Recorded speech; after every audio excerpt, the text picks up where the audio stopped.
Hello friends, निधि Shri academy से मैं आशीष। अभी तक हम लोगों ने मिडीवल हिस्ट्री के 2 लेक्चर पढ़े हैं। पहले लेक्चर में हम लोगों ने देखा कि जो मामलुक डायनेस्टी है वो कैसे इंडिया आई, कैसे उन्होंने दिल्ली सल्तनत सेटअप किया, कैसे कंसोलिडेट किया। सेकेंड लेक्चर में हम लोगों ने उनकी पॉलिटिकल हिस्ट्री देखी कि उस समय की पॉलिटी कैसी होती थी। आज इस लेक्चर में हम लोग देखेंगे कि सोसाइटी कैसी थी या सोशल हिस्ट्री क्या थी सल्तनत पीरियड की, क्योंकि सिलेबस में आपको दिया है political history, economic, social history, cultural from 11th to 18th century. तो मतलब एमपीपीएससी आपको बता रहा है कि आप मुग़ल और सल्तनत पीरियड अच्छे से पढ़ाई कर लें और पार्ट्स में पढ़ाई करें कि भाई पॉलिटिकल हिस्ट्री क्या है वो समझें, सोसाइटी कैसी थी वो समझें। तो आज हम लोग सोशल एस्पेक्ट देखेंगे दिल्ली सल्तनत का। तो सोसाइटी जो है, जैसे अपनी हिंदू सोसाइटी होती है कि वर्ण सिस्टम होते हैं, ब्राह्मण, क्षत्रिय, वैश्य, शूद्र। उस समय सल्तनत पीरियड में भी एक हायरार्की थी। आप देख सकते हैं सबसे ऊपर जो है राजा होता था और साथ में उसके प्रीस्ट होता था, फिर नीचे उसके जो सभासद होते थे, नोबल्स वगैरह ये सारे, और लास्ट में अगर आप देख सकते हैं तो ये पेजेंट्स होते थे, लेबरर्स होते थे, आउटकास्ट होते थे जिनको शूद्र कहते हैं या जिनको चांडाल कहते हैं। तो कुछ इस तरह का एक पिरामिडल स्ट्रक्चर बनता था सोसाइटी का। तो अभी हिस्ट्री पढ़ने का तरीका क्या है कि हम लोग देखें कि कॉन्टीन्यूटी एंड चेंज के बारे में, कि क्या चीज़ें हैं जो चलती आ रही हैं और पहले से चलती आ रही हैं और अभी भी चल रही हैं, और दूसरी चीज़ ये है कि उनमें चेंज क्या हुआ, कोई माइनर बदलाव हुआ क्या। तो कॉन्टीन्यूटी और एंड चेंज, ये हिस्ट्री पढ़ने का तरीका है। तो उस समय की कास्ट के बारे में जानते हैं। Smriti writers assign the highest position to Brahmans and society was mostly govern by the tenets of Smritis. तो उस समय जो है अगर हिंदू सोसाइटी की बात करें तो हिंदू सोसाइटी वैसी ही थी, वर्ण सिस्टम था, और जो पूरी हिंदू सोसाइटी है वो गवर्न होती थी उन लॉज के आधार पर जो स्मृतिज में दिए हुए हैं। अब इस थॉट को यहीं पे होल्ड करते हैं और जानते हैं स्मृति क्या होती है। थोड़ा सा जानना ज़रूरी है। वेदों के बारे में आप जानते होंगे, ऋग्वेद, सामवेद, यजुर्वेद एंड अथर्ववेद। ये वेद जो है बहुत ही पुराने टेक्स्ट हैं, लगभग 1800 ईसा पूर्व से लेकर के 900 ईसा पूर्व, लगभग 800-900 साल तक ये टेक्स्ट लिखे गए। अब इनके 2 पार्ट हैं। एक हो गया संहिता, जहाँ पे इनके मंत्र लिखे हुए हैं या वर्सेस लिखे हैं, और दूसरा हो गया ब्राह्मणाज। ब्राह्मणाज वो है जो इसको आप कमेंट्री कह सकते हैं संहिता पे, कि संहिता में जो मंत्र लिखे हैं, वैदिक मंत्र जो भी लिखे हुए हैं, उनका एक्सप्लेनेशन आपको मिलेगा इन प्रोज, यानी गद्य के फॉर्म में आपको ब्राह्मणाज में मिलेगा। ठीक है, ये वेदों को सिंप्लीफाई किया जा रहा है। ठीक है, अब ब्राह्मणाज के भी 2 सब पार्ट हुए। एक हुआ उपनिषद, जो वेदों में ही लिखी हुई फिलॉसफी को, अब्स्ट्रैक्ट फिलॉसफी को बताता है। बहुत सारे उपनिषद हैं। ठीक है, मुंडक उपनिषद है, छंदोग्य है, बहुत सारे उपनिषद हैं, उसमें सिर्फ फिलॉसफी के साथ डील कर रहा है उपनिषद, राइट। अब ब्राह्मणाज में ही एक पार्ट आता है अरण्यक। अब अरण्यक ये है कि जो वेदों में जो भी राइट्स एंड रिचुअल्स दिए हुए हैं, जो भी सेरेमनीज दी हुई हैं, उनका एक्सप्लेनेशन देता है कि कोई पर्टिकुलर सेरेमनी क्यों हो रही है, कोई पर्टिकुलर यज्ञ क्यों हो रहा है, इसका क्या सिग्निफिकेंस है, इसका क्या प्रोसीजर है। ये सब आपको अरण्यक में पढ़ने को मिलेगा। अब इसमें यह है कि since the language of Vedas were too archaic to understand, hence for simplification and a crave for better understanding gave rise to Vedang.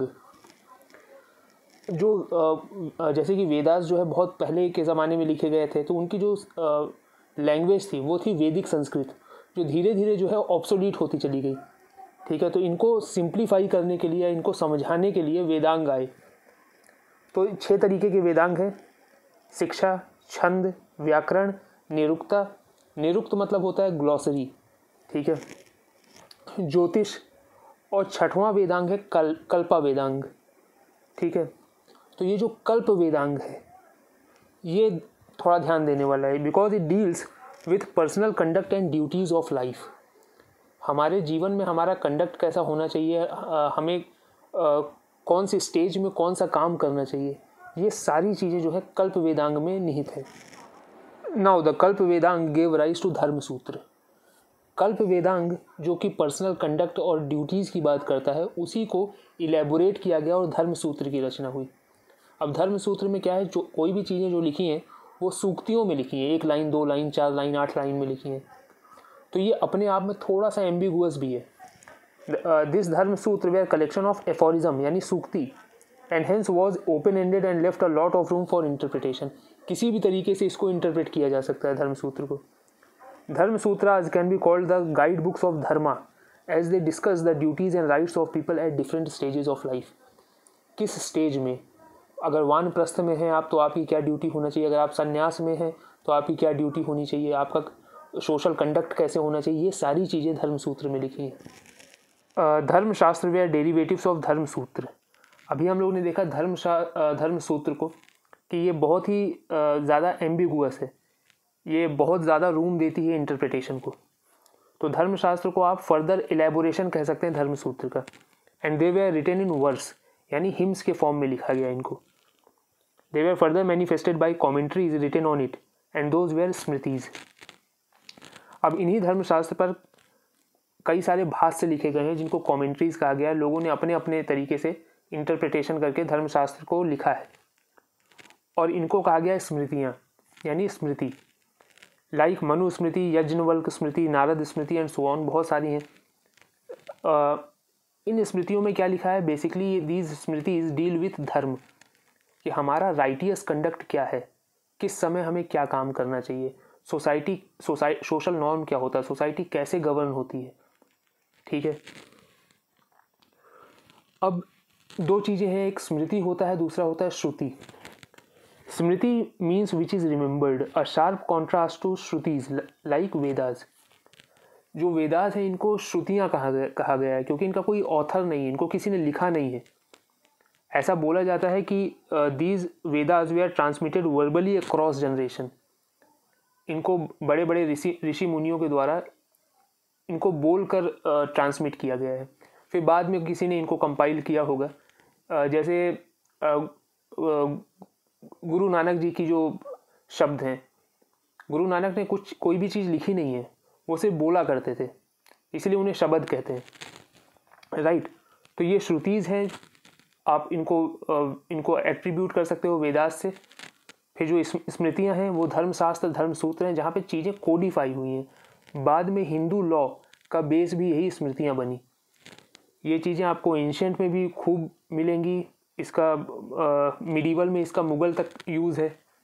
ठीक है, इनफैक्ट मॉडर्न हिस्ट्री में ब्रिटिशर्स तक यूज़ आता है स्मृतियों का। तो ये चीज़ें काफ़ी कंफ्यूजिंग है, तो समझाने की कोशिश की गई है 4-5 मिनट में। इसको आप भी अच्छे से देखिएगा। ठीक है, वापस अपन पुरानी स्लाइड पे आ गए कि जो सोसाइटी थी वो स्मृतिज के ज़रिए गवर्न की जाती थी। Position of Shudras were more और less the same, they were not allowed to study और रिसाइट वेदाज। जैसे जो शूद्रों की जो पोजीशन था वो वैसे ही था, उन्हें वेदास पढ़ने का या सीखने का कोई अधिकार नहीं था। However they were allowed to hear recitation of Puranas. जो पुराणों के जो रिसाइटेशन है, बहुत सारे पुराण हैं, मत्स्य पुराण है, शिव पुराण है, भागवत पुराण है, इनके वो रिसाइटेशन सुन सकते थे शूद्र। Earlier caste was associated with class. अब एक और कंसेप्ट है क्लास का और कास्ट का। क्लास मतलब होता है कि सोसाइटी के अंदर, इसको लेमैन टर्म्स में समझें तो सोसाइटी के अंदर आपका क्या पोजीशन है, मतलब कैसा वर्चस्व है, वो कहलाता है क्लास।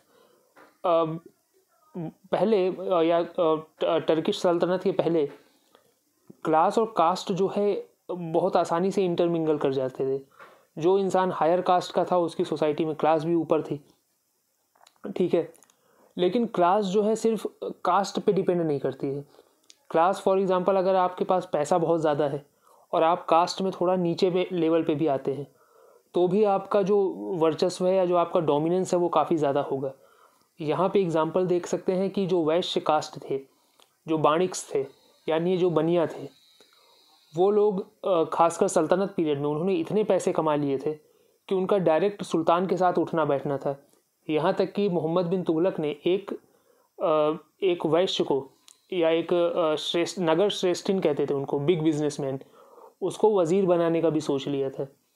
ठीक है, तो पहले तो सारी चीज़ें कास्ट से रिलेटेड थी, लेकिन अब जो है कास्ट के साथ साथ क्लास भी आ रहा था। However during sultanate period privileges were assigned according to class, कि भाई सोसाइटी में आपका कैसा दबदबा है उस हिसाब से आपको प्रिविलेजेस मिलेंगी। तो दो तरह की क्लासेस थी, एक था अशरफ और दूसरे थे अजलफ। अब बात करते हैं अशरफ की। अशरफ से मतलब है बड़े लोग, जिनके पास क्लास है, डोमिनेंस है, और जो आगे जाकर नोबल्स बनेंगे, जो दरबारी बनेंगे, जो बड़े पदों पे पहुंचेंगे। ठीक है, तो the emergence of a class of Ashraf from whom the nobility was expected to be recruited gave the nobility a social stability. भाई लेटर ऑन सल्तनत पीरियड में डिसाइड हो चुका था कि जो बड़े पदों पे जो लोग पहुंचेंगे, जो राजा के सभासद होंगे, वो अशरफ होंगे। ठीक है, अब इन अशरफों में भी दो प्रकार के होते हैं। ये है, पहला है अहले कलाम। अहले कलाम means learned man. They generally occupy, यानी उस ज़माने का intelligentsia. They generally occupied judicial and clerical posts. उलेमा also came into this category. तो जितना भी पढ़ाई लिखाई का काम होता है, चाहे वो काजी का काम हो, चाहे वो हम लोग ने लास्ट लेक्चर में देखा था दीवाने रिसालत, इनका काम हो, ये सब जो पढ़ाई लिखाई का काम है, लिखा पढ़ी का काम है, वो अहले कलाम करेंगे। दूसरे में आते हैं अहले सैफ। अहले सैफ मतलब वॉरियर्स, इनका मतलब होता है मेन ऑफ सॉर्ड, इसको कहते हैं अहले सैफ। Since the state was highly militaristic, hence they were given more importance than literatis. ठीक है, तो मतलब ये जो अहले सैफ हैं, क्योंकि जो पूरा जो स्टेट था वो काफ़ी ज़्यादा एरिस्टोक्रेटिक था, बहुत ही ज़्यादा मिलिटरिस्टिक था, तो वॉरियर्स की ज़्यादा ज़रूरत थी। थे दोनों ही अशरफ ही, दोनों बड़े पदों तक पहुँचेंगे, लेकिन हाँ अहले सैफ की कीमत ज़्यादा थी अहले कलाम से। नोबिलिटी, अब उस समय की नोबिलिटी का सोशल स्ट्रक्चर क्या था? अर्लियर द सल्तनत nobility was dominated by Turks. It means Turks used to hold every prominent post. Qutbuddin Aibak खुद ही एक टर्क था और स्लेव भी था, तो जाहिर सी बात है जब शुरुआत में सल्तनत बना तो जो टर्क्स थे उनका डोमिनेंस ज़्यादा था। However, the early phase was marked with higher social mobility. Social mobility क्या है कि एक इंसान किसी भी लेवल से शुरू करे और कहीं तक भी पहुंच सकता है। Example, Qutbuddin Aibak, he was a slave and he rose to a position of sultan. तो यहाँ पे जो पोजीशन है वो किसी क्लास या कास्ट की वजह से नहीं है, यहाँ पे पोजीशन जो है मेरिट की वजह से है कि आपके अंदर कितनी क्षमताएं हैं। Up to 14th century anyone, even a slave, could reach to the highest position if he had capacity to maintain and attract military following। वही चीज़ बताया। From Khilji onwards the social character of the nobility broadened. जहाँ पहले Turks जो है dominate कर रहे थे पूरी नोबिलिटी को, अब खिलजी के टाइम से इनका सोशल कैरेक्टर में चेंज आने लगा। इसका मतलब अलग अलग समुदाय से लोग नोबिलिटी में आने लगे। Many Khiljis, Afghans and Hindustanis were admitted to nobility. ठीक है, Mohammad Tughlaq appointed to high offices Hindu and Muslims belonging to inferior classes only on the basis of their efficiency. However, this move attracted vehement criticism. Khilji के समय में सोशल बेस ब्रॉड हुआ, लेकिन inferior classes से nobility नहीं हो रही थी। खिलजी के टाइम में कोई भी हिंदू जो काफ़ी डोमिनेंट हो, चाहे वो राजपूत हो या चाहे वो ब्राह्मण हो, वो नोबल बन सकता था। सिमिलरली इसी तरह इंडियन मुस्लिम, इसी तरह से जो अफ़गान थे उस वक्त या तजीक थे जो उस वक्त, वो नोबिलिटी में आ सकते थे। बट मोहम्मद बिन तुगलक ने इसको बिल्कुल ही ओपन कंपटीशन कर दिया। अब किसी भी क्लास से हो, चाहे आप बार्बर हो, कॉबलर हो, जो लोअर रंग्स ऑफ सोसाइटी में माने जाते थे, वो भी अब नोबल बन सकते थे। बट इस मूव को खासकर उलेमाओं ने, यानी जो थियोलॉजियंस होते थे, जो काजी वगैरह होते थे, उन्होंने इस चीज़ को बहुत बुरी तरह से क्रिटिसाइज़ किया। अब now during the reign of Firoz Shah Tughlaq आए मोहम्मद बिन तुगलक के बाद। When he came to reign, he started appointing those as nobles whose ancestor had been service of king or belonged to respectable class. अब now everything was back to normal. जो पहले चीज़ें चल रही थी वही होने लगी। अब या तो रिस्पेक्टेबल क्लास का ही कोई बंदा है वो नोबल बनेगा, या तो फिर उसके अगर पूर्वज नोबल हुए तो वो नोबिलिटी में आ सकता है। तो इसका मतलब ये है कि जो हायर क्लास है या डोमिनेंट क्लासेस हैं उनका जलवा वापस कायम हो गया। अब देखते हैं कि किस तरह से चेंजेस आए नोबिलिटी में। अभी देख चुके हैं, बस उसी को समअप किया है। जैसे स्लेव डायनेस्टी, जब अर्ली सल्तनत पीरियड था, स्लेव डायनेस्टी मतलब ये अब कुतुबुद्दीन ऐबक, इल्तुतमिश, बलबन, ये सब लोग जब थे तो डोमिनेंस ऑफ टर्क्स, तो उस समय नोबिलिटी में टर्क्स लोगों का डोमिनेंस था। हालांकि टर्क्स को कभी हटाया नहीं गया नोबिलिटी से, लेकिन बाकी लोगों को भी ऐड करते गए। खिलजीज, जब जलालुद्दीन खिलजी, अलाउद्दीन खिलजी वगैरह रूल में आए तो broadening of social base of nobility, और भी अलग अलग जगहों से लोगों को इंडक्ट करने लगे नोबिलिटी में। फॉर एग्जांपल बहुत सारे अफ़गान सोल्जर्स थे, खिलजी नोबल्स थे उस टाइम पे, ठीक है। बहुत सारे हिंदुस्तानी यानी इंडियन मुस्लिम उस वक्त नोबिलिटी का हिस्सा थे जब खिलजी था सुल्तान। तब खिलजी के बाद आए तुगलक, तो nobility on the basis of merit, ये सिर्फ मोहम्मद बिन तुगलक की कैरेक्टरिस्टिक है, बाकी किसी ने भी ऐसा नहीं किया कि nobility on the basis of merit. उसके बाद फिरोज शाह तुगलक आए तो नोबिलिटी वॉज मेड हेरिडिटरी। अब नोबिलिटी जो है हेरिडिटरी हो गई, अभी तक हेरिडिटरी नहीं थी नोबिलिटी। इसके पीछे रीज़न है कि हेरिडिटरी क्यों नहीं थी, तो इसका रीज़न हम लोगों ने पिछले लेक्चर्स में देख लिया है। आप लोग लेक्चर्स दोबारा देख लीजिए, इसकी लिंक मैंने नीचे दे रखी है। अभी तक हम लोगों ने पढ़ा अर्बन एलीट के बारे में, नोबिलिटी के बारे में पढ़ा, अर्बन एलीट। अब हम लोग ज़मींदारों के बारे में पढ़ेंगे जो थे रूरल एलीट। हमें पता है कि भाई कुतुबुद्दीन ऐबक आया, उसने पृथ्वीराज चौहान को ओवरथ्रो किया, ठीक है, और दिल्ली और पूरा इंडो गैंजेटिक प्लेन जो था, गढ़वाल डायनेस्टी और पूरा अजमेर, ये सब पे कैप्चर कर लिया। ये हम लोगों ने फर्स्ट लेक्चर में देखा है। अब ये जो राजपूत थे वो गए कहाँ, भाई राजपूत कहाँ चले गए? वो तो अब इस समय वो क्या कर रहे हैं? तो वो उस समय गांव में रूल कर रहे थे, वो उस समय ज़मींदार थे, उस समय वो मुकद्दम्स हुआ करते थे, उस समय वो खूट्स हुआ करते थे, ठीक है। The Turks under the military generalship of Qutbuddin Aibak ousted Rajput from north India. However, some Rajputs were still ruling over a major chunk of Rajputana, Bundelkhand and areas around foothills of Himalayas. कुछ राजपूत अभी भी राजपूताना में रूल कर रहे थे, कुछ अभी भी बुंदेलखंड एरिया में थे। बाकी राजपूत जो है अब सीन से गायब हो चुके थे। दे वर नॉट रूलर्स, ठीक है, वो अब गांव तक सीमित थे, परगना लेवल पे सीमित थे वो।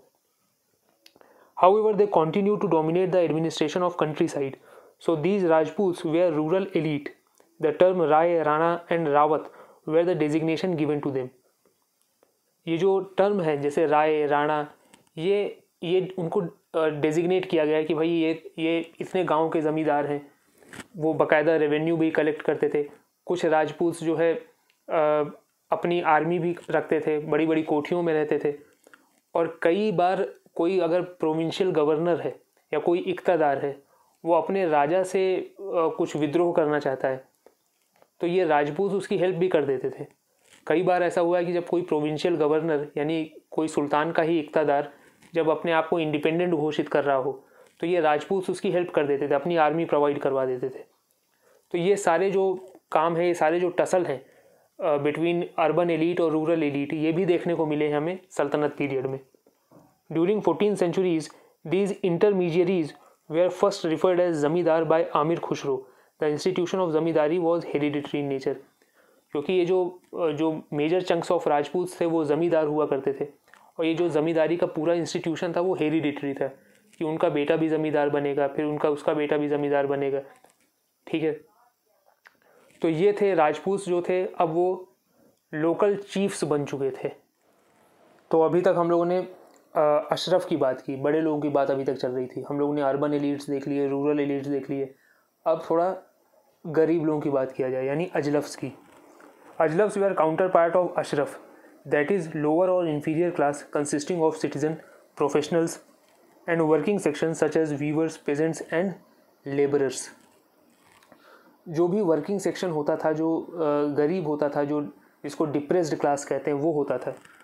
जैसे वीवर हो गए, पेजेंट हो गए, लेबरर्स हो गए, कॉबलर हो गए, रोप मेकर्स हो गए, ये लोग अजलफ कहलाते थे। अब अर्बन सिटीजनरी देखते हैं या अर्बन पुअर्स के बारे में देखते हैं, कब? सल्तनत पीरियड के टाइम पे। The large section of cities consisted of servant, slaves, artisans, peddlers, performers यानी नट जो कलाबाजियाँ वगैरह करते हैं, self employed beggars among all.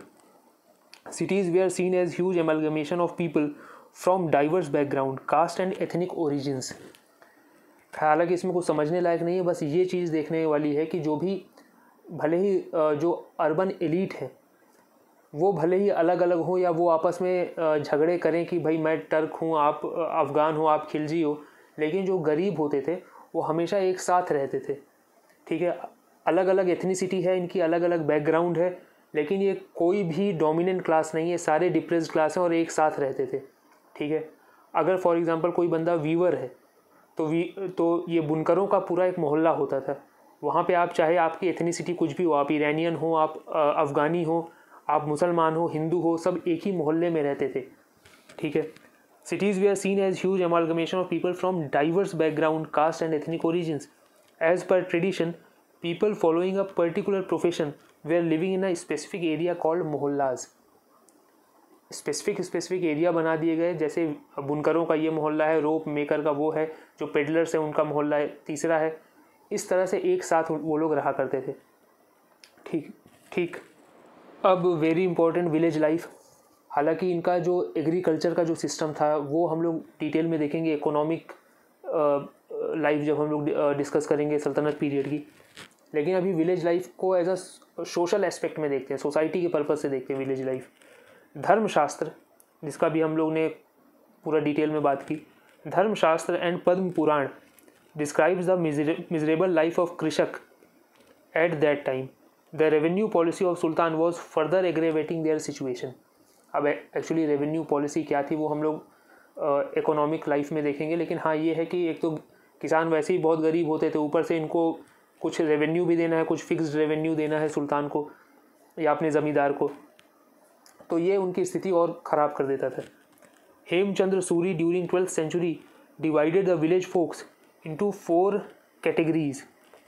पहले शेयर क्रॉपर और आर्धिका। शेयर क्रॉपर मतलब ये है कि मैंने 100 किलो अनाज उगाया, 50 किलो जो है आपको दे दिया, 50 किलो खुद रख लिया, इसको कहते हैं शेयर क्रॉपिंग। फील्ड लेबरर्स, जिनके पास अपनी कोई ज़मीन नहीं है, आपके पास ज़मीन है, आपकी ज़मीन पे काम कर रहे हैं। खुद कश्त वेयर ऑल्सो कॉल्ड मालिके ज़मीन, they were the owners of land, they were small farmers. ये खुद कश्त जो है छोटे फार्मर्स होते थे, लेकिन ये खुद की ज़मीन ओन करते थे और खुद ही किसानी करते थे, और इनका सब्सिस्टेंस एग्रीकल्चर जिसको आज के ज़माने में कहते हैं कि भाई इतना अनाज हो जाता था कि इनका घर चल जाए। फिर चौथे होते थे village artisans like rope makers, cobblers. They belong to Swapach category and they are often referred as अधम। जो गांव के लेवल पे जो छोटे काम जिसको कहा गया उस ज़माने के हिसाब से जो लोग करते थे, फॉर एग्जांपल कॉबलर्स हो गए, रोप मेकर हो गए, इनको अधम माना जाता था। ये गांव से बाहर रहते थे और वही मतलब अनटचेबिलिटी वाली पूरी कहानी थी कि भाई वो उन्हें या तो चांडालों के तरह बाहर रहते थे या इनको अछूत माना जाता था, ये सारी चीज़ें। अब उस समय पोजीशन ऑफ विमेन क्या थी सोसाइटी में? भाई position of women, position of slaves, agriculture during sultanate period, ये इंपॉर्टेंट क्वेश्चन है। एकदम आउटराइटली पूछ सकते हैं आपको कि describe the position of women during sultanate period. ये मेंस के लिए इंपॉर्टेंट टॉपिक है, चाहे आप मॉडर्न हिस्ट्री में जाएं, मिडिवल में जाएं, एंशिएंट में जाएं, रोल ऑफ विमेन आपको पता होना चाहिए and their position in society. तो position of women as a subservient to her husband was continued, however annulment of marriage was allowed in certain circumstances. Women जो है अपने पति पर आश्रित था, ये पहले से ही चला आ रहा था, अभी भी चल रहा था, लेकिन पहले अनलमेंट ऑफ मैरिज नहीं, मैरिज को रद्द करने का कोई प्रोसीजर नहीं था। अब कुछ सर्टेन सर्कमस्टांसेस में मैरिज अनल की जा सकती है। Widow remarriage was highly restricted specially for higher 3 classes. Brahmin, Kshatriya, वैश्य, यहाँ पे विडो रीमैरिज का कोई कंसेप्ट नहीं था। एक बार कोई विमेन जो है विडो हो गई तो वो मैरिज नहीं कर सकती। A sonless widow had right to property if it had been divided. एक नई चीज़ निकल कर आई यहाँ पे सल्तनत पीरियड में कि यदि कोई विडो है और उसका कोई बेटा भी नहीं है, उत्तराधिकारी भी नहीं है, तो उसके पास प्रॉपर्टी का राइट है, वो प्रॉपर्टी डिस्पोज भी कर सकती है, provided it had been divided, पहले से ही डिवाइड कर दी गई हो अगर प्रॉपर्टी तो। Turks brought to India system of purdah in order to protect a women from vulgar gaze. जो टर्क्स हैं, ये जो घौरिद डायनेस्टी है, वो अपने साथ एक नया सिस्टम लेकर आई। ये एक सोशल सिस्टम था, पर्दा सिस्टम। ठीक है, its growth had been attributed to the fear of Hindu women from being captured by the invaders. ताकि अपना चेहरा छुपा लेना, ताकि कोई इन्वेडर हमारा अपहरण ना कर ले। ठीक है, तो नाउ पर्दा प्रथा became symbol of higher society. अब जितनी भी हाई सोसाइटी की जो महिलाएं थी, ब्राह्मण, क्षत्रिय, वैश्य, ये लोग पर्दा सिस्टम एडॉप्ट करते थे। ठीक है, and those who had aspiration of social mobility try to emulate it. अब इससे क्या हुआ कि ये जो संस्कृताइजेशन का जो बीज है वो यहाँ से आया, कि जो छोटे क्लास के या जो डिप्रेस्ड क्लास के जो महिलाएं थी वो भी धीरे धीरे पर्दा करने लगे। वो ये दिखाना चाह रहे थे कि उनके जो तौर तरीके हैं वो किसी हायर क्लास जैसे ही है। ठीक है, तो ये एक सोशल मोबिलिटी का एस्पिरेशन जो है वो यहाँ से भी झलकता है कि भाई जो लोअर क्लास के लोग हैं वो भी ऊपर जाना चाहते हैं, भले ही कास्ट में नहीं लेकिन क्लास में ही सही, वो ऊपर जाना चाहते हैं और ये दिखाना चाहते हैं कि जैसे जो चीज़ें हायर सोसाइटी के लोग जो काम कर रहे हैं वही हम भी कर रहे हैं। अब क्या है, बहुत एक पुरानी प्रथा है जो अभी सल्तनत पीरियड में भी चल रही थी, और वो है सती प्रथा। और बहुत सारे राइटर हैं, in fact Ibn Battuta describe horrors of sati and according to him performance of sati required prior permission of sultan. तो सुल्तान की परमिशन भी ज़रूरी थी सती के लिए, हालांकि सती होती थी उस टाइम भी, सल्तनत पीरियड में भी। अब आता है स्लेव्स। हिंदू शास्त्र डिस्क्राइब्ड 4 कैटेगरीज ऑफ स्लेव। पहली बात तो ये जो स्लेव कल्चर है, जो स्लेवरी है, वो टर्क्स लेकर नहीं आए। स्लेवरी हमारे इंडिया में भी एग्जिस्ट करती थी। जो महाभारत है, जो लगभग 3 सेंचुरी BC से लेकर 3 सेंचुरी AD के बीच में, लगभग 600 साल के अंतराल में जो महाग्रंथ लिखा गया, उसमें भी स्लेवरी है। उसमें भी ऐसा बताया गया है कि प्रिजनर्स ऑफ वॉर को, यानी जो लोग वॉर के समय में जो लोग बंदी बना लिए गए हैं, उनको एज अ स्लेव रखा जा सकता है, रख सकते हैं। हिंदू शास्त्र डिस्क्राइब्ड 4 कैटेगरीज ऑफ स्लेव। किस तरीके से स्लेव, कौन कौन सी कैटेगरी के स्लेव होते हैं। पहला, by birth, by purchase, by acquisition, inheritance. किसी स्लेव के घर में कोई बच्चा पैदा हुआ वो भी स्लेव है। आपने स्लेव को कहीं से खरीद लिया तो स्लेव। एक्विजिशन यानी वही प्रिजनर्स ऑफ वॉर, युद्ध में आपने लोगों को बंदी बना लिया, वो आपके स्लेव बन गए। इनहेरिटेंस, फॉर एग्जांपल आपका कोई स्लेव है, अब वो आपके बच्चे की भी वो खातिरदारी करेगा। ठीक है। Slavery was practised in large scale in West Asia and these slaves were brought mainly for domestic services. Some skilled slaves were brought for military purposes. अब इन स्लेव्स को जो है, स्लेवरी जो है वेस्ट एशिया में, या उस समय के जो एम्पायर होते थे, Ghaznavid empire, Seljuk empire, Byzantine empire, वहाँ पे स्लेवरी बहुत ही वाइड स्प्रेड थी। लोग स्लेव्स खरीदते थे सेंट्रल एशिया से। ठीक है, मोस्टली डोमेस्टिक सर्विसेज के लिए रखते थे। कुछ जो उनमें से बहुत ही ज़्यादा स्किल्ड होते थे वो लोग सोल्जर भी बनते थे और कभी कभी बहुत ऊपर तक भी पहुंच जाते थे, नोबिलिटी तक पहुंच जाते थे। ठीक है, एग्जाम्पल कुतुबुद्दीन ऐबक है ही। और हम लोग ने फर्स्ट लेक्चर में देखा है कि जो गजनाविड एम्पायर था, जो जिसका जो फाउंडर था अल्प तजीन, वो भी स्लेव था समानिड एम्पायर का। ठीक है, तो कभी कभी स्लेव्स बहुत ऊपर तक पहुंच जाते थे, कभी कभी नॉर्मल हाउस होल्ड चोर्स पे ही सीमित हो रह जाते थे।